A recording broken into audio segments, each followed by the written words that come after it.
Good morning students. Class 10th का chapter number 7 हम लोग कर रहे थे, कंट्रोल एंड कोऑर्डिनेशन।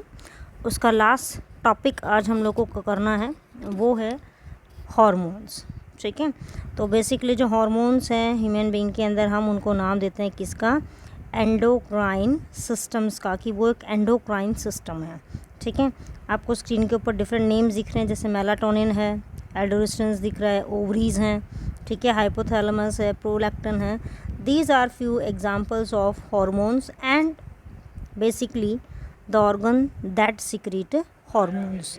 ठीक है, उसके बाद नेक्स्ट अगर हम लोग करें तो वो एनिमल हार्मोन्स को हम लोग देखते हैं कि एनिमल हार्मोन्स क्या होते हैं। Basically animal hormones are the chemicals, these are the chemicals that consist of information which is necessary and transmit the essential information to the particular site। ठीक है, यानी कि जो हार्मोन्स हैं ये हमारे बायोकेमिकल्स के फॉर्म में जो है ये वर्कआउट करते हैं। ठीक है, अब on the basis of the site, अब जैसे इसमें लिख रखा कि on the basis presence and absence of the duct. Duct का मतलब इस तरीके से एक पैसेज होता है। ठीक है, यानी कि पीछे एक ऑर्गन होगा, ये डक्ट होगी, इसमें से उसका सिक्रीशन बाहर निकलेगा। तो इसके बेसिस के ऊपर हम लोग जो हैं अलग अलग तरह के ग्लैंड्स करते हैं। तो फर्स्ट है इसके अंदर हमारा एक्सोक्राइन ग्लैंड। ठीक है, तो एक्सोक्राइन ग्लैंड का ये देखिए स्ट्रक्चर अगर आप लोग को दिख रहा है, तो एक्सोक्राइन ग्लैंड जो है ये इनसाइड है, बॉडी के अंदर है। ठीक है, and it have a passage, ये देखिए ये इसका पैसेज है। That's why exocrine gland are called as duct glands because they have a passage for their particular secretion। ठीक है, यानी कि ये जो कैविटी है यहाँ पे इसका सारा सिक्रीशन कलेक्ट हो जाएगा और इस पाथ से सारा का सारा सिक्रीशन बाहर आ जाएगा। जैसे आप लोग देखते हैं कि पिंपल्स वगैरह जो आते हैं तो वो एक पर्टिकुलर पस एक उसकी एक हम लोग बोल सकते हैं कि एक पर्टिकुलर साइट है, एक डक्ट है जिससे कि वो बाहर निकल रहा है। ठीक है, तो डक्ट के जो हमारे ग्लैंड्स हैं उनका एग्जांपल हो जाएगा स्लाइवरी ग्लैंड। स्लाइवरी ग्लैंड क्या सिक्रीट करते हैं? स्लाइवा। ठीक है, उसके बाद नेक्स्ट जो है हमारा वो है लीवर। लीवर सिक्रीट करता है बाइल जूसेस। ठीक है, उसके बाद पेंक्रियाज है। पेंक्रियाज आपको पता है कि ये ड्यूरिंग द डाइजेशन प्रोसेस ये सिक्रीट करता है पेंक्रियाटिक एंजाइम्स। ठीक है, next is the structure of endocrine gland. Endocrine gland के लिए क्या होता है? बेसिकली एंडोक्राइन ग्लैंड के अंदर जो इसका सिक्रीशन है that is directly transfer into the blood stream. ठीक है, यानी कि जो सिक्रीशन है उसको बोलते हैं हम लोग हार्मोन्स, और एक्सोक्राइन ग्लैंड जो सिक्रीशन सिक्रीट करते हैं उनको हम लोग बेसिकली बोलते हैं एंजाइम्स। ठीक है, और एंडोक्राइन का क्या हो जाएगा अपने पास? ये हो जाएगा हमारा हार्मोन्स। ठीक है, तो ये जो सिक्रीट करते हैं डायरेक्टली ब्लड वेसल में है, तो इनके पास कोई डक्ट नहीं होती। That's why these were called as ductless glands. ठीक है, नेक्स्ट देखते हैं इसमें endocrine gland. Endocrine gland as earlier I mention कि these are called as ductless gland. Ductless होते हैं, कोई डक्ट नहीं होती, कोई पैसेज नहीं होता इनके पास। On the basis of secretion, कि ये जो सिक्रीट करते हैं एंडोक्राइन, ठीक है, वो टारगेट सेल के ऊपर जा रहा है कि ऑर्गन के ऊपर जा रहा है, उसके बेसिस के ऊपर basically we have two type of endocrine gland. First one होता है होलोक्राइन ग्लैंड। होलोक्राइन ग्लैंड जो सिर्फ हार्मोन सिक्रीट करेंगे और दूसरी चीज़ नहीं सिक्रीट कर सकते, जैसे पिट्यूटरी है, थायराइड है, एड्रिनल ग्लैंड है। ठीक है, हेट्रोक्राइन ग्लैंड। हेट्रोक्राइन ग्लैंड का मतलब होता है जो दोनों चीज़ें सिक्रीट कर सकता है, both hormone as well as some other chemicals, जिनको हम लोग किसका नाम देते हैं? बेसिकली एंजाइम्स का। ठीक है, तो जैसे पेंक्रियाज है, टेस्टीज हैं, ओवरीज हैं, these are the example of endocrine gland. And Thomas Addison, ठीक है, ये देखिए पिक दिखा रखे यहाँ पे थॉमस एडिसन की। Thomas Addison is called as the father of endocrinology, यानी कि जिसने एंडोक्राइन सिस्टम को जो है हमारा डिस्कवर किया था कि क्या एंडोक्राइन सिस्टम है, कैसे वो वर्कआउट करता है। ठीक है, उसके बाद नेक्स्ट आते हैं हमारे कैरेक्टरिस्टिक्स ऑफ हार्मोन की हार्मोन के कैरेक्टरिस्टिक्स क्या क्या होते हैं। तो सबसे पहले जो कैरेक्टरिस्टिक्स थे ये डिस्कवर और स्टडी किए थे डब्ल्यू एम बेलिस और E.H. स्टार्लिंग ने। इन्होंने सबसे पहले इंट्रोड्यूस की थी टर्म कौन सी, हार्मोन। ठीक है, तो हार्मोन की टर्म किसने इंट्रोड्यूस की थी, स्टार्लिंग ने। और फर्स्ट डिस्कवर जो किया था इसमें हार्मोन वो था हमारा सिक्रिटीन। ठीक है, सिक्रिटीन हार्मोन सबसे पहले इन्होंने डिस्कवर किया था। उसके बाद नेक्स्ट हम लोग देखते हैं इसमें, नेक्स्ट है हमारा hormones are non nutrient chemical. Non nutrient है, ये न्यूट्रिएंट की तरह वर्क नहीं करते। These are act only as a intercellular messenger, जो एक सेल से दूसरे सेल में, या हम लोग बात करें ऑर्गन टू ऑर्गन, मैसेज पहुंचाते हैं। And produce in a proper amount. ठीक है, अगर हम बात करें तो बहुत एक्सेस में नहीं होंगे, एक प्रॉपर अमाउंट में प्रोड्यूस होते हैं। And act on the target cell और द ऑर्गन, जो टारगेट सेल है ऑर्गन है उसी के ऊपर एक्ट होते हैं, कहीं और एक्ट हो ये नहीं होते। एक्ट का मतलब वर्कआउट नहीं करेंगे किसी और जगह पे जाके। They are secreting by the living endocrine gland, जो ग्लैंड्स हैं वो लिविंग होंगे, ऑर्गेनिक नेचर के हैं, सीधे ब्लड स्ट्रीम में जाएंगे, यूज़फुल होते हैं बॉडी के अंदर कुछ पर्टिकुलर बैलेंस कंसंट्रेशन को मेंटेन करने के लिए। अगर वो नहीं होती है, एक्सेस में हो जाए या डिफिशिएंसी हो जाए, एक्सेस का मतलब बहुत ज़्यादा हो रहा है, डिफिशिएंसी का मतलब कि उनकी कंसंट्रेशन अगर लो हो जाती है तो they may result in some particular disease. जैसे आप लोगों को कुछ डिजीज़ के बारे में पता है, जैसे गोइटर है। ठीक है, इसके अलावा अगर हम लोग बात करते हैं गोइटर के अलावा, तो एक आप लोगों ने कॉमन सुना हुआ है इंसुलिन, जिसको हम लोग बोलते हैं शुगर की डिजीज़ हो रखी है, डायबिटीज़ हो रखी है। ठीक है, यानी कि डायबिटीज़ हम कॉमनली इसको नाम देते हैं। इसके अलावा आपने देखा होगा कि ड्राफिज़म, ठीक है, बौनापन हम जिसको बोलते हैं। तो ये कुछ डिजीज़ होती हैं जो इनसे रिलेटेड होती हैं। दे में act quickly and slowly, quickly और स्लोली एक्ट करते हैं। मतलब ज़रूरी नहीं है, डिपेंड ऑन द नेचर की वो हार्मोन किस नेचर का है, क्या फंक्शन के लिए है, तो उसके ऊपर जो है बेसिकली उसका फंक्शन जो है वो डिपेंड करता है। Next have a look on the various endocrine glands, कौन कौन से हमारे हैं। ब्रेन में देखिए जस्ट बिलो द हाइपोथैलेमस का जो रीजन है, हाइपोथैलेमस के रीजन के पास होता है पीनियल ग्लैंड। उसके बाद ये जो हमारा डायनसेफ्लॉन का ये वाला जो पोर्शन है इसके पास यहाँ पे होता है हाइपोथैलेमस, देन पिट्यूटरी ग्लैंड। उसके बाद होता है थायराइड ग्लैंड। थायराइड ग्लैंड जो होता है ये होता है हमारे नेक रीजन के अंदर। ठीक है, और थायराइड ग्लैंड के इनसाइड, ठीक है, थायराइड ग्लैंड के अंदर अगर हम लोग बात करें इस तरीके से डॉट लाइक स्ट्रक्चर में एक हार्मोन, एक ग्लैंड और होता है जिसको हम लोग नाम देते हैं पैराथायरॉयड हार्मोन। ठीक है, उसके बाद नेक्स्ट है हमारा थाइमस ग्लैंड। थाइमस ग्लैंड की अगर बात करें तो ये स्मॉल चाइल्ड के अंदर इसका साइज़ जो होता है वो लार्जर होता है। जैसे जैसे एक पर्सन जो होता है वो एडल्ट होता है, यानी कि उसका साइज़ इंक्रीज़ होता है। ठीक है, तो उसके अंदर फिर थाइमस ग्लैंड का जो साइज़ होता है वो क्या हो जाता है, अपना स्मॉलर हो जाता है। नेक्स्ट है पेंक्रियास। ठीक है, पेंक्रियास जो होता है ये हमने अभी किया कि इसका जो नेचर है वो डुअल नेचर होता है, इसलिए इसको नाम भी दिया जाता है कि pancreas is also called A dual gland. Dual gland किस लिए बोलेंगे कि ये हार्मोन सिक्रीट करवा रहा है एज वेल एज एंजाइम्स जो हैं उनको सिक्रीट करवाता है। ठीक है, उसके बाद है एड्रीनल ग्लैंड। एड्रीनल ग्लैंड की लोकेशन अगर हम लोग देखते हैं तो एड्रीनल ग्लैंड की लोकेशन है जस्ट अबव द किडनी। ठीक है, तो ऐसा लगता है कि जैसे किडनी के ऊपर हम लोगों ने इसको टोपी बना रखी है, ऐसा इसका स्ट्रक्चर होता है। एड्रीनल ग्लैंड जो होता है this is called as emergency gland. ठीक है, एमरजेंसी ग्लैंड इसलिए होता है कि हमारी बॉडी के अंदर जो फियर एंड फ्लाइट वाली जो कंडीशन होती है, किसी चीज़ को देख कर डरना या फिर वहाँ से भाग जाना, तो ये सारी की सारी जो कंडीशंस हैं ये कंट्रोल होती हैं by the adrenal gland. Next है टेस्टीज। टेस्टीज जो होती हैं as you know it is present only in male and ovaries these will present only in the female. ठीक है, उसके बाद देखते हैं नेक्स्ट हमारे ये हार्मोन की टोटल लिस्ट है आपकी, टोटल 10 हार्मोन्स हैं जो हमें स्टडी करने हैं। Hypothalamus, pineal gland, parathyroid gland, pancreas, testes, pituitary gland, thyroid gland, thymus gland, adrenal gland and ovary. तो let us study from the beginning. Hypothalamus gland हम लोग देखते हैं। हाइपोथैलेमस जो ग्लैंड है basically it provide the connection, ये connection provide करता है किसके बीच में, it provide connection between nervous and endocrine system. Hypothalamus जो होता है ये कनेक्टेड होता है पिट्यूटरी ग्लैंड से bye it's anterior lobe and also influence the connection of pituitary gland, यानी कि बाकी जो पिट्यूटरी ग्लैंड के बाकी जो फंक्शंस हैं उनको भी ये कंट्रोल करता है।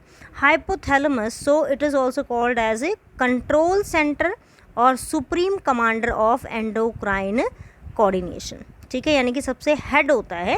यानी कि अगर मान लो क्लास के अंदर हम लोग क्या करते हैं, एक सिंपल मॉनिटर को हम लोग हायर कर देते हैं, एक मॉनिटर बना दिया, वो पूरी क्लास के स्टूडेंट्स को जो है कंट्रोल करता है, ठीक है, in the absence of a teacher.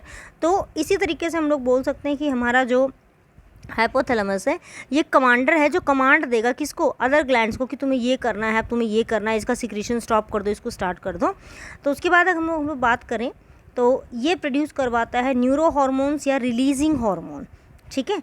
जब कोई चीज़ रिलीज़ करवानी है तो रिलीजिंग हार्मोन, अगर किसी हार्मोन का, यानी कि ये जो हम हार्मोन्स देख रहे हैं यहाँ पे, ये सभी हार्मोन्स एक्सेप्ट द हाइपोथैलेमस, अगर इनके प्रोसेस को स्टॉप करवाना है उस टाइम पे ये रिलीज़ कराएगा इनहिबिटिंग हार्मोन, ठीक है। दो हार्मोन होंगे, releasing and inhibiting. Next is pituitary gland. Pituitary gland as you all know it is known as the master gland because it control the secretion of other hormonal gland, बाकी जो hormonal gland है उसके secretion को control करता है। इसका जो size की अगर हम लोग बात करें तो 1.3 डायमीटर में होता है और वेट होता है अप्रॉक्सीमेटली 2 ग्राम, इनकी कितना छोटा सा है, नेग्लिजिबल वेट है, but it control the whole body. और ये वेंट्रल यानी कि जो बैक साइड वाला हमारा पोर्शन होता है हेड का, उसके साथ ये अटैच होता है। अब देखते हैं अलग अलग लोब्स हमारे पिट्यूटरी ग्लैंड के। हार्मोन्स जो हैं ये हम लोग स्टडी कर रहे हैं एंटीरियर लोब के। देखिए 2 लोब्स हैं इसमें, ये वाला जो आप देख रहे हैं पोर्शन रेडिश कलर का, ये एंटीरियर लोब है। इसके जस्ट बैक में आप लोग जो देख रहे हैं ये होता है पोस्टीरियर। अगर किसी चीज़ के बारे में हम स्टडी कर रहे हैं और हमें ये पता करना है कि एंटीरियर पोस्टीरियर क्या होता है, तो एंटीरियर का मतलब होता है जो फ्रंट वाला फेस हमें दिख रहा है, पोस्टीरियर का मतलब उसके बैक वाला जो फेस होता है उसको बोलते हैं पोस्टीरियर। तो इसमें सबसे पहले देखिए कौन सा हार्मोन रिलीज़ हो रहा है, इसके अंदर रिलीज़ हो रहा है releasing hormone in portal circulation. इसने रिलीज़ करा है किसने, हाइपोथैलेमस ने। एंटीरियर लोब के अंदर फिर हमारा रिलीज़ होता है कौन सा hormone, growth hormone. Growth hormone ये क्या करेगा, बोन्स और मसल्स जो हैं जो कि बॉडी की डेवलपमेंट के लिए सबसे ज़्यादा एसेंशियल हैं उनको एक्टिवेट करेगा, उनके साइज़ को इंक्रीज़ करेगा, क्योंकि अगर इनकी डेवलपमेंट होती है तो हमारी बॉडी का साइज़ जो होता है वो इंक्रीज़ होगा। उसके बाद नेक्स्ट आता है प्रोलैक्टिन हार्मोन। प्रोलैक्टिन हार्मोन जो है ये मेमोरी ग्लैंड है, यानी कि ये सिर्फ किसके अंदर एक्टिवेट होता है, ये एक्टिवेट होता है ओनली इन फीमेल्स, ठीक है, फीमेल्स में एक्टिवेट होता है। And it is release, basically ये रिलीज़ कब होता है, at the time of milk production. जब एक माँ अपने बच्चे को जन्म देती है तो उस टाइम पे जो ब्रेस्ट फीडिंग कराती है, तो breast feeding is due to this particular hormone. उसके बाद नेक्स्ट अगर हम लोग देखते हैं इसमें, ये हैं follicle stimulating hormone. Follicle stimulating, follicle जो होते हैं दीज आर पर्टिकुलर सेल्स, ये कुछ स्पेशल सेल्स होते हैं जो कहाँ पर मिलते हैं, टेस्टीज़ के अंदर और ओवरी में, ठीक है, टेस्टीज़ एंड ओवरीज़ में मिलते हैं। तो इसको देखिए, टेस्टीज़ एंड ओवरीज़ के अंदर जब ये सिक्रीट होते हैं follicle stimulating hormone and luteinizing hormone, तो जो सर्कुलर चेंजेस होते हैं टेस्टीज़ के अंदर for the production of sperm and ovaries के अंदर फॉर द प्रोडक्शन ऑफ ओवा और वी कैन से एग, तो उसके लिए ये एसेंशियल होते हैं, ठीक है। नेक्स्ट है हमारा थायरोट्रॉपिक हार्मोन, ये थायराइड ग्लैंड को एक्टिवेट कराता है। एड्रीनोकॉर्टिकॉइड हार्मोन, ये एड्रीनल कॉर्टेक्स, एड्रीनल ग्लैंड के 2 पार्ट होते हैं, एड्रीनल कॉर्टेक्स और एड्रीनल मेडुला, एक होता है कॉर्टिकॉइड्स, तो ये एड्रीनल कॉर्टेक्स को जो है एक्टिवेट करता है। उसके बाद नेक्स्ट है हमारे hormones of the posterior pituitary gland. तो पोस्टीरियर पिट्यूटरी ग्लैंड के जो हार्मोन हैं ये हार्मोन बेसिकली रिलीज़ होते हैं बाय द न्यूरोफाइसिस। अब इसके अंदर देखो न्यूरोफाइसिस का बैक पोर्शन का ही हम लोग नाम देते हैं हाइपोथैलेमस के लिए ही। हार्मोन्स जो हैं वो है सबसे पहला ADH, इसको हम नाम देते हैं एंटी डाययूरेटिक हार्मोन, ठीक है, कई बुक्स में इसका नाम दे रखा है वैसोप्रेसिन,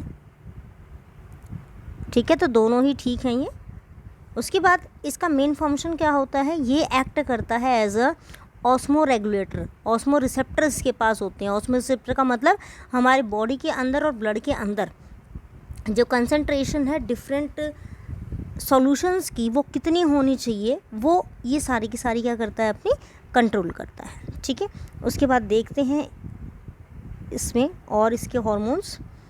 ये देखिए पोस्टीरियर ग्लैंड से इसके अलावा सिक्रीट हो रहा है हमारा ऑक्सीटोसिन। ऑक्सीटोसिन के साथ साथ एक और होता है जिसको हम लोग बोलते हैं रिलैक्सिन हार्मोन। ऑक्सीटोसिन जो हार्मोन होता है ये सिक्रीट होता है फीमेल्स में। कब सिक्रीट होगा, at the time of child birth. ठीक है, जब चाइल्ड बर्थ लेता है तो उस टाइम पे सिक्रीट होता है। तो फीमेल का जो बर्थ कैनाल होती है रिप्रोडक्टिव सिस्टम के अंदर, जिसको हम लोग नाम देते हैं वेजाइना का, उस बर्थ कैनाल को डायलेट करता है, उसको सॉफ्ट करता है ताकि जो चाइल्ड है वो उसमें से बर्थ ले सके। After the birth of child जो यूट्रस है उसको दोबारा से उसका नॉर्मल साइज़ रिगेन करना होता है। उस टाइम पे रिलीज़ होती है कौन सा, रिलैक्सिन हार्मोन। ठीक है, उसके बाद नेक्स्ट हम लोग देखते हैं पीनियल ग्लैंड। पीनियल ग्लैंड जो होता है ये बेसिकली देखिए इसकी लोकेशन यहाँ पे दिखा रखी है। अगर हम इसको दूसरे साइड से देखेंगे तो इसकी लोकेशन हमें इस साइड से नज़र आती है। ठीक है, डिपेंड ऑन द सेक्शन की किस साइड से हम इसको देख रहे हैं। पीनियल ग्लैंड की जो लोकेशन होती है बिटवीन द सेरिब्रल हेमिस्फीयर, दोनों हेमिस्फीयर्स के बीच में। वेट है इसका 0.1 से 0.2 ग्राम। स्मॉल होता है साइज़ के अंदर and basically it secretes melatonin hormone. Melatonin जो हार्मोन है ये हमारी स्लीप के लिए रिस्पॉन्सिबल होता है। यानी कि किसी पर्सन को अगर बहुत ज़्यादा नींद आती है तो इसका मतलब उसका पीनियल जो ग्लैंड है वो एक्सेस में मेलाटोनिन को सिक्रीट करता है। ये प्रमोट करता है किसको, स्लीप को। It control the biological clocks that produce cardiac rhythm. यानी कि 24 घंटे की हमारी, आप लोगों ने नॉर्मली ऑब्जर्व किया होगा कि हमारी बॉडी के अंदर हम जो एक टाइम टेबल फॉलो करते हैं, that time table is normally followed in our body. ठीक है, अगर वो टाइम टेबल थोड़ा सा भी ऊपर नीचे हो जाता है, मान लो स्कूल के अंदर आपका लंच का टाइम जो है अगर it is fix by 11 o'clock और 12 o'clock, और बाय चांस अगर वो 5-10 मिनट ऊपर नीचे हो जाता तो अपने आप ही हमारा माइंड करता है यार आज तो थोड़ा बहुत लेट हो रही हैं, टाइम हो गया। अपने आप हमारा जो स्टमक है वो इंडिकेशन भेजना स्टार्ट कर देता है कि आई एम फीलिंग हंग्री। तो ये सब कुछ किसकी वजह से होता है, हमारे कार्डियक जो एक्टिविटीज़ कंट्रोल हो रही हैं, कार्डियन एक्टिविटीज़ जो पीनियल ग्लैंड जो है वो कंट्रोल करता है। इसके अलावा ये सिक्रीट करता है सीरोटोनिन। ठीक है, जो सीरोटोनिन है ये मैन के अंदर, बेसिकली ह्यूमन मेल के अंदर पबर्टी टाइम के ऊपर एक्टिवेट होता है। उसके बाद नेक्स्ट हमारा हार्मोन है थायराइड ग्लैंड। तो थायराइड ग्लैंड अगर आप लोग देखें तो ये देखिए इसकी लोकेशन दिखा रखी है at the neck. Thyroid gland जो है बेसिकली इसका जो वेट है ये 20 ग्राम है। 2 लोब होते हैं इसके अंदर और दोनों लोब आपस में कनेक्ट होते हैं एक जंक्शन से, जिसको नाम दिया जाता है किसका, इस्थमस। ठीक है, थायराइड ग्लैंड है, इसके 3 अलग अलग ये ग्लैंड हार्मोन सिक्रीट करता है। पहला है thyroxine T4, next is triiodo thyroxine T3 बोलते हैं जिसको, और थर्ड होता है कैल्सिटोनिन। थायराइड ग्लैंड जो होता है ये एक अकेला ऐसा ग्लैंड है जिसके पास एक्सेस अमाउंट में हार्मोन्स हैं, और ये जो हार्मोन्स हैं इनके पास आयोडीन होती है। That's why it is recommended कि हमें जो हमारा फूड होता है उसके अंदर आयोडीन कंटेंट यूज़ करने चाहिए, बिकॉज आयोडीन जो है ये एसेंशियल होता है किसके लिए, iodine is basically essential for the secretion of hormone by the thyroid gland. ठीक है, इसके अलावा इसका जो फंक्शन होता है वो क्या होता है, बॉडी के अंदर मेटाबॉलिक एक्टिविटीज़ को कंट्रोल करता है। इनसफिशिएंट थायरोक्सिन सिक्रीशन कॉज, अगर इनसफिशिएंट होता है थायरोक्सिन का तो आयोडीन डिफिशिएंसी कॉज हो रही है बॉडी में, जिसका रिजल्ट क्या हो जाएगा, गोइटर। और गोइटर अगर कॉज होता है तो उसकी वजह से थायराइड का जो साइज़ है वो बढ़ जाता है, and this is called as hypothyroidism. और इसका एक दूसरा नाम होता है वो है क्रिटिनिज्म। इसका इफ़ेक्ट क्या होता है बॉडी पे कि हमारी बॉडी का मेंटल जो ग्रोथ है वो थोड़ी सी रिड्यूस हो जाती है, और बॉडी की जो एक्टिविटी है, हमारा काम करने का जो तरीका वो थोड़ा सा रिड्यूस हो जाता है।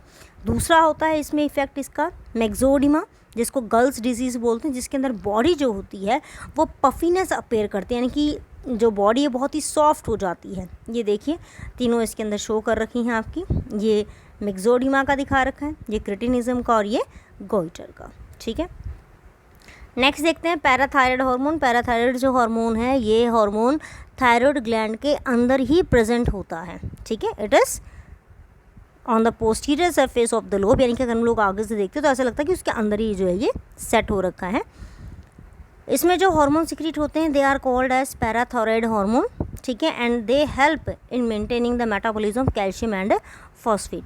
एक्सेसिव सिक्रीशन अगर होती है पैराथायरॉयड हार्मोन्स की तो this is called as osteoporosis, जिससे हमारी जो बोन्स होती हैं वो सॉफ्ट हो जाती हैं और बोन्स बेंड होना स्टार्ट हो जाता है, and this is very common in the women after the age of 35, बहुत कॉमन होता है, ठीक है।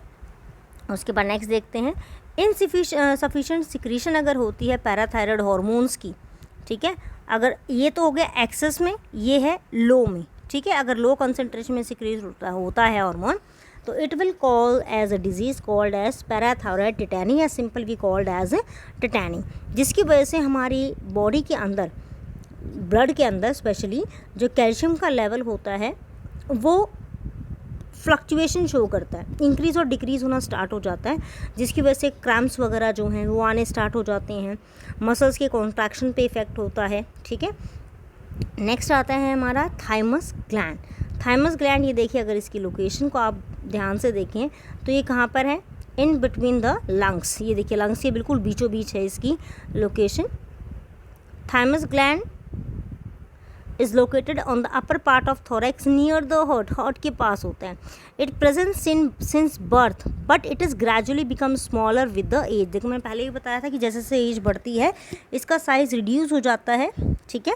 इसका जो कलर जो है वो होता है हमारा पिंकिश कलर होता है, बायलोब्ड होता है। इसके अंदर लिम्फॉइड टिश्यू होता है। लिम्फॉइड टिश्यू हमारी बॉडी के अंदर इम्यूनिटी प्रोवाइड करने में हेल्प करते हैं, ठीक है। इम्यूनिटी क्या होता है, डिजीज़ से फाइट करने की कैपेसिटी हमारी, तो उसको ये हेल्प करता है। थाइमस ग्लैंड सिक्रीट करता है बेसिकली कौन सा हार्मोन, थाइमोसिन, जो स्टिमुलेट करता है हमारे WBC सेल को। WBC सेल यानी कि हमारी बोन मैरो को स्टिमुलेट करेगा, ठीक है। जो बोन मैरो है उसको स्टिमुलेट करेगा कि भाई आपको जो है WBC के लिए सेल बनाने हैं, ठीक है। उसके बाद नेक्स्ट हमारा आता है, नेक्स्ट हार्मोन जो है वो है हमारा पेंक्रियाज। पेंक्रियाज जो है ये हमने स्टार्टिंग में भी किया है कि ये एक ड्यूअल नेचर का हार्मोन है, एक्सोक्राइन और एंडोक्राइन दोनों तरीके से ये जो है एक्ट आउट करता है। इसकी जो शेप अगर हम लोग देखें तो हमारा जो स्टमक होता है, हमारा जो स्टमक है उस स्टमक के जस्ट बिलो यहाँ पर इसकी जो है बेसिकली लोकेशन होती है। इसके अंदर जो हार्मोन्स हैं वो सिक्रीट करने के लिए स्पेशल सेल्स होते हैं जिनको नाम दिया जाता है आइसलेट ऑफ लैंजरहैंस, ठीक है। ये जो है लैंजरहैंस ने डिस्कवर किया था इसलिए इसको नाम दे रखा है। तो एंडोक्राइन इसके अंदर सिक्रीशन जो होते हैं तो इसके अंदर 4 तरह के सेल्स आते हैं।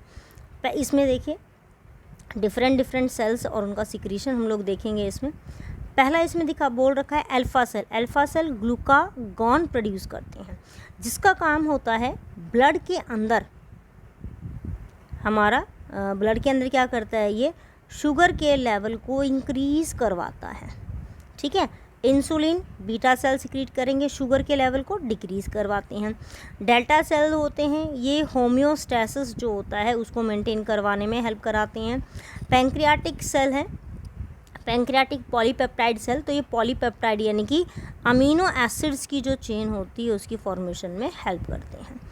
डिफिशिएंसी जो होती है इंसुलिन की, इट विल कॉज डायबिटीज़ मिलिटस, जिसका रिज़ल्ट क्या होता है, पर्सन के अंदर हाई कोलेस्ट्रॉल लेवल बढ़ जाता है पर्सन का, ठीक है, बीपी उसका हाई हो जाता है। और एक बार हम लोकेशंस और देख लेते हैं ये अल्फ़ा बीटा गामा सेल्स की। ये देखिए इसमें आइसलेट ऑफ लैंजरहैंस के ये सेल हैं, इसमें ये वाले सेल बीटा हैं, जो शेडेड पोर्शन दिखा रखा है ये वाला, ये अल्फ़ा सेल्स हैं हमारे, ठीक है। ये इसके अंदर बाकी जो सेल्स हैं वो इसके अंदर ही प्रेजेंट होते हैं। उसके बाद नेक्स्ट हम लोग देखते हैं इसमें, नेक्स्ट आ जाएगा इसके अंदर हमें कि एक साइंटिस्ट जो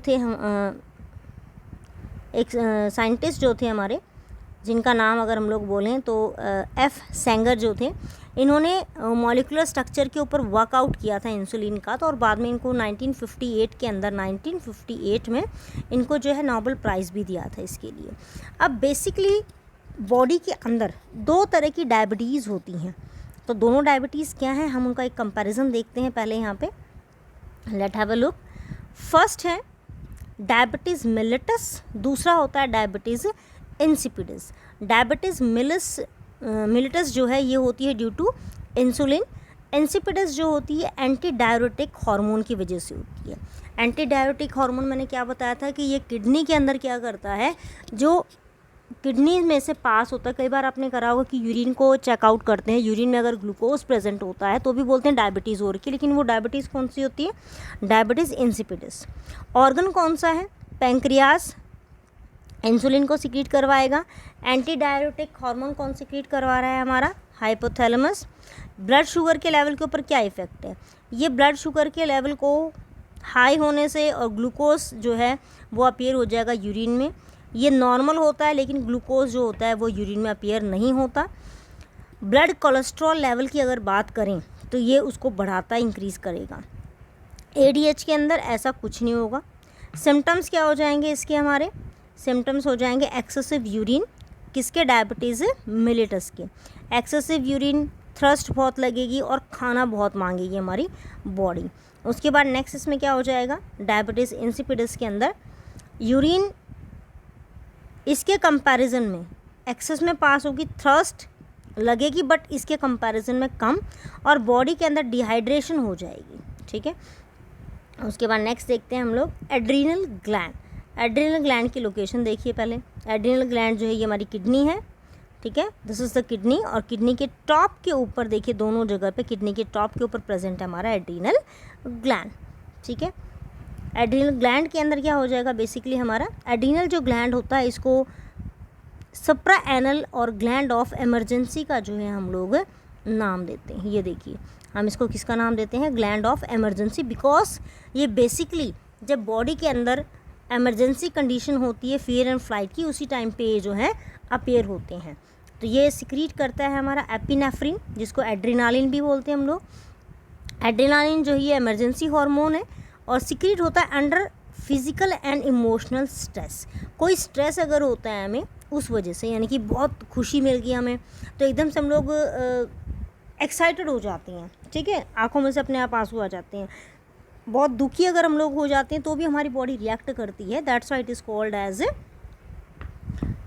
एमरजेंसी हार्मोन। ठीक है, उसके बाद नेक्स्ट अगर हम लोग बात करें तो जो इसका सिक्रीशन इंक्रीज़ हुआ है तो उसकी इफ़ेक्ट क्या होगा, हमें पता कैसे चलेगा, तो उसके इफ़ेक्ट क्या हो जाएंगे, ब्लड प्रेशर हाई हो जाएगा, हार्ट प्रेशर इंक्रीज़ हो जाएगा और रेस्पिरेशन का रेट भी हमारा बढ़ जाएगा। ठीक है, उसके बाद इसको ट्रिपल टी ग्लैंड भी बोलते हैं, ग्लैंड ऑफ ट्रिपल एफ। ठीक है, ट्रिपल एफ बोलते हैं, फ्लाइट, फाइट एंड फ्राइट, तीनों में से डर रहा है, भाग रहा है और भय भी खा रहा है। ठीक है, अब इसकी जो सिक्रीशन इंक्रीज़ हुई है, जो हमने बोला एड्रीनालिल ग्लैंड सिक्रीट हुआ है, इसने क्या किया, ये सारे सिम्टम शो कर दे, ब्लड प्रेशर हाई कर दे, हार्ट बीट भी इंक्रीज़ कर दी, तो उसको रिड्यूस करने के लिए कौन सा हो जाएगा, इसको रिड्यूस करने के लिए नॉन एड्रेनालिन जो हार्मोन है वो रिलीज़ हो जाएगा। किसके लिए, इसके जो इफ़ेक्ट आए हैं एपिनेफ्रिन के उन सबको डिक्रीज़ करने के लिए ये हार्मोन जो है ये इफ़ेक्टिव होगा। उसके बाद नेक्स्ट है हमारा टेस्टीज़ एंड ओवरीज़ का। तो टेस्टीज़ एंड ओवरीज़ का हम लोग देखते हैं इसमें। देखिए टेस्टीज़ की लोकेशन कहाँ पे होती है, मेल के अंदर scrotum, in between the leg जो पोर्शन होता है that is called as scrotum. इसका जो शेप है वो oval shape and pinkish in colour. Hormone कौन सा सिक्रीट करवाते हैं, टेस्टोस्टेरोन। ठीक है, टेस्टोस्टेरोन जो है इसका हार्मोन है जो सिक्रीट कराते हैं। उसके बाद देखते हैं कि क्या क्या ये फंक्शन करता है। मेल के अंदर ग्लूकोज का लेवल जो है, मेल के अंदर क्या करवाएगा, टेस्टोस्टेरोन हार्मोन ग्लूकोज के लेवल को चेंज कराएगा। सेकेंडरी सेक्स ऑर्गन जो हैं, ठीक है, प्राइमरी सेक्स ऑर्गन प्रेजेंट होते हैं टेस्टिस के अंदर फर्दर जो डेवलपमेंट चेंजेस होनी है, ठीक है, जैसे कि फेशियल के ऊपर हेयर्स आने हैं, उनकी जो वॉइस है उसके अंदर चेंज आना, हाइट में चेंज आना, उनके शोल्डर्स के अंदर चेंज होना, इन सब के लिए रिस्पॉन्सिबल है। पबर्टी की जो एज होती है जो हम लोग बोलते हैं 13+, ठीक है, उस पबर्टी एज के अंदर चेंजेस लाना, ये सब कुछ इसकी रिस्पॉन्सिबिलिटी है। नेक्स्ट आता है फीमेल का ओवरीज। ओवरीज जो होती हैं जस्ट अबव द एब्डोमेन होती हैं, या हम लोग बात करें तो किडनी की आउटर मार्जिन बनाती हैं। वाइटिशन कलर होती है, इसका जो शेप होता है आलमंड, एक बादाम की जितना होता है। इसके हार्मोन जो होते हैं, फर्स्ट हार्मोन इसके अंदर हमारा है वो है oestrogen. Oestrogen hormone basically secondary sex जो ऑर्गन्स हैं उनकी डेवलपमेंट में हेल्प कराएगा, जैसे फेलोपियन ट्यूब है, यूट्रस वगैरह, इनकी फर्दर डेवलपमेंट कराएगा। सेकेंडरी जो कैरेक्टर्स हैं फीमेल के अंदर से मेमोरी ग्लैंड की डेवलपमेंट, ये भी पवर्टी एज में स्टार्ट कराएगा। प्रोजेस्टेरॉन हार्मोन एक और हार्मोन है जो इसमें सीक्रीट हो रहा है। तो प्रोजेस्टेरॉन हार्मोन सीक्रीट होता है ड्यूरिंग द प्रेगनेंसी पीरियड। जब एक फीमेल प्रेग्नेंट होती है सिर्फ उस टाइम पे होगा। प्रेगनेंसी के टाइम पे क्या होता है कि ओवुलेशन स्टॉप हो जाता है। ओवुलेशन का मतलब क्या होता है, every month from the female ovary एक एग रिलीज़ होता है, ठीक है, on the 14th day. Female के अंदर एक साइकिल चलती है जिसको हम लोग नाम किसका देते हैं, मेंस्ट्रुएशन साइकिल, ठीक है। मेंस्ट्रुएशन साइकिल होती है टोटल 0 to 28 डेज। तो इसका हाफ जो है यानी कि 14th डे पे ओवरी में से ओव्यूल रिलीज़ होता है, या कि हम लोग बोल सकते हैं ओवरी में से एग जो है वो रिलीज़ होता है, और इस प्रोसेस को नाम दिया जाता है ओवुलेशन का। तो प्रोजेस्टेरॉन जो है इस प्रोसेस को क्या कर देगा, ये स्टॉप कर देगा ओवुलेशन के प्रोसेस को, स्टिमुलेट कराएगा। इम्प्लांटेशन का मतलब है कि जो जाइगोट बना है, ठीक है, उस जाइगोट को यूट्रस के अंदर सेटल करना ताकि वो कन्वर्ट हो सके किसके अंदर, एक प्रॉपर फीटस के अंदर, ठीक है। और थ्रू आउट द प्रेगनेंसी इसका लेवल हाई रहेगा। नेक्स्ट होता है रिलैक्सिन टाइम ऑफ डिलीवरी के टाइम पे रिलीज़ होता है, जिसकी वजह से पेल्विक जो एरिया है फीमेल का उसका साइज़ इंक्रीज़ हो जाता है for the easy child birth, ठीक है। उसके बाद नेक्स्ट है फीडबैक मैकेनिज़्म। एक हार्मोन जब सीक्रेट हो चुका है तो उसके प्रोसेस को कैसे स्टॉप किया जाए, ठीक है। अगर हार्मोन सीक्रेट ही होता रहेगा, उसका लेवल कंट्रोल में नहीं आएगा तो it may cause some drastic effect. तो उसके लिए क्या होता है, तो ये हमारा फीडबैक मैकेनिज़्म होता है। जैसे कोई भी आपसे पूछता है तो कहता है कि भाई हाँ फीडबैक दो, मुझे रिटर्न में बताओ कि आपको कुछ समझ आया कि नहीं आया, या फिर कोई पॉजिटिव फीडबैक, नेगेटिव फीडबैक जो भी हम देते हैं उसके अकॉर्डिंग, यानी कि हमारा जो प्रोसेस चल रहा है उसको लेके हमारा नज़रिया क्या रहा हम वो बताते हैं। तो फीडबैक क्या हो जाएगा इस हमारे हार्मोन सीक्रेशन के according. Feedback mechanism is regulate action of hormone and balance in the body. It is important that hormone should be secreted in precious quantity. जितनी नीड है उतना ही सिक्रीट हो, अगर उससे ज़्यादा सिक्रीट होता है तो हमारी बॉडी के ऊपर हार्मफुल इफेक्ट हो सकते हैं, और इसको कंट्रोल करने के लिए फीडबैक मैकेनिज्म जो है वो फॉलो होता है। If the sugar level is in blood rise, अगर ब्लड के अंदर शुगर का लेवल राइज हो जाता है ऑटोमेटिकली, ठीक है, तो क्या हो जाएगा, उसके अंदर जो सेल्स हैं वो डिटेक्ट करेंगे, पैंक्रियास को मैसेज करेंगे, पैंक्रियास क्या स्टार्ट करेगा, इंसुलिन का प्रोडक्शन स्टार्ट कर देगा। जैसे ही शुगर का लेवल नॉर्मल डाउन हो जाएगा, सिक्रीशन दोबारा से इसकी रिड्यूस हो जाएगी। ये देखिए एक फ्लो चार्ट है यहाँ पे अपना, कार्बोहाइड्रेट फूड में है, डाइजेस्ट जब हो रहा है तो ब्लड के अंदर मिक्स हो रहा है in the form of glucose, तो शुगर का लेवल बढ़ जाएगा। बीटा सेल के पास ये मैसेज जैसे ही जाता है through the hypothalamus and pituitary gland, insulin का सिक्रीशन स्टार्ट हो जाएगा। जैसे ही इंसुलिन सिक्रीट होगा वो स्टिमुलेट करेगा बॉडी के सेल्स को कि ग्लूकोज को यूज़ करना शुरू कर दें। जैसे ही ग्लूकोज का यूज़ होना स्टार्ट हो जाएगा ऑटोमेटिकली ग्लूकोज का लेवल क्या हो जाएगा, डाउन हो जाएगा। जैसे ही ग्लूकोज का लेवल डाउन होगा ये प्रोसेस वापस से बैक जाएगा और इंसुलिन का सिक्रीशन क्या करवा देगा, स्टॉप करवा देगा। सिक्रीशन को स्टार्ट करवाना, ठीक है, सिक्रीशन को स्टार्ट करवाना, this is called as a positive feedback. Secretion को स्लो करवाना, रिड्यूस करवाना, this is called as a negative feedback, ठीक है। तो that's all about your chapter, ठीक है। तो हम लोगों ने बेसिकली सारे के सारे जितने भी एंडोक्राइन के हॉर्मोन्स थे वो हमने स्टडी कर लिए। तो that's all for the chapter number 7। Thank you and have a nice day.